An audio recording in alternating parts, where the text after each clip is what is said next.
So, nag-text yung OB, parang kinukulit siya, daan ka naman, visit ka.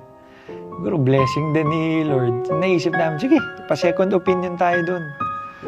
So, the week after, nagpunta kami. Pagdating namin dun sa ultrasound na yun, yun na yung pang-apat. Mayroong bata sa loob, may baby sa loob. And then, naiyak ka ba? Naiyak ako nung narinig ko yung heartbeat. Nakakaiyak mo. Heartbeat. First time ko nakarinig ng heartbeat. Sa third try. Pero ang masakit doon kasi ang sabi sa amin, wala nang laman. So nung nagpunta kami, nagdadasal kami the week before. Si Catherine, niiyak din talaga siya. Tapos pray siya ng pray. Nagsasabi, may makikitang baby the following week. Tapos nasa church pa kami noon, sabi niya, next visit ko, i-check ko my heartbeat. Nag-pray daw siya kay God. Sabi niya, Lord, give me a sign. Ang unang verse na nag-flash sa screen, sa church noon was, for unto us a child is born, for unto us a child is given. Tapos gumagano'n pa siya sa akin, we given, a child is born. Baka ito na yun. Ito yung sign, sabi ni God, a child, a child. Ako naniniwala talaga to, sabi ko lang, just keep on believing that, di ba, yun naman nagsa-start ang miracle. Ang magsisimula yan, believe ka muna. So, nag-believe siya, and then yun nga yung visit nyo. Nakakita kami ng Heartbeat. embryo. Una yung baby, Oh. tsaka yung heartbeat. Actually, hindi ko sinasabi kay Catherine, pero nung nandun kami sa ultrasound kasi, nakakuha ako ng picture. Di ba may live? So, gumagalaw. Ito lang yung kaisa-isang picture na makikita mo tumitibok yung puso niya. Tapos niloop ko para play lang siya ng play. Tapos tuwing umaga, ayan, tinitignan ko siya. Kaya talagang tinetreasure ko yun. Tapos ano na nangyari? Nalaman namin mababa yung heartbeat, 65 lang. So that same day, pumunta kami sa ospital, tinry namin habulin. Baka ma-save pa yung baby. Ginawa namin lahat. Yun ang sinabi na may tinatawag na IVIG. So, inano namin. Tinry namin i-save. And then, ang sunod namin na check-up ay December 23. Yung sinasabi sa akin ni Alex yun, siguro naman di ako papalungkotin ni God kasi the next day, birthday niya. Sabi ko, ano ba yan? Parang mag-iintay ka na naman sa... Mag-aantay ka na. Di ba? Ang hirap ng feeling na mag-aantay ka na naman. So pagkatapos noon, sinave namin. Siyempre, masaya ka, high hopes na baka bibigay sa atin bago magpasko. Pag-check natin, okay na. Nagkataon, a few days before, sabi ng doktor, ay, hindi pala ako pwede sa 23. Sa 28, baka pwede natin i-move. So, syempre, hanggang 28, expecting ka, happy. Nakalutang ka lang. Hindi mo alam kung dire-diretso ba tong happiness o... Di ba? Kasi ganun yun eh, pag nag-iintay ka. Tapos, hindi ko lang din sinasabi sa kanya, meron akong...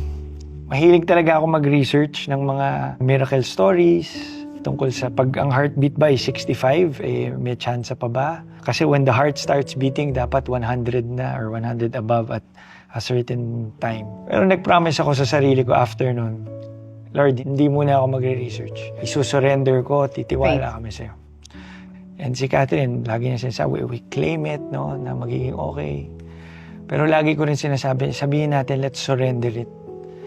Kumbaga, huwag na tayong expect or Ang hirap kasing ma-disappoint na naman. Ang hirap. So sabi ko, siyempre gusto natin na i-claim, no? Gusto natin, naniniwala talaga tayo sa Panginoon. Pero nasa sa Kanya pa rin eh. Kaya sabi ko, ang next prayer natin, dapat let's surrender it.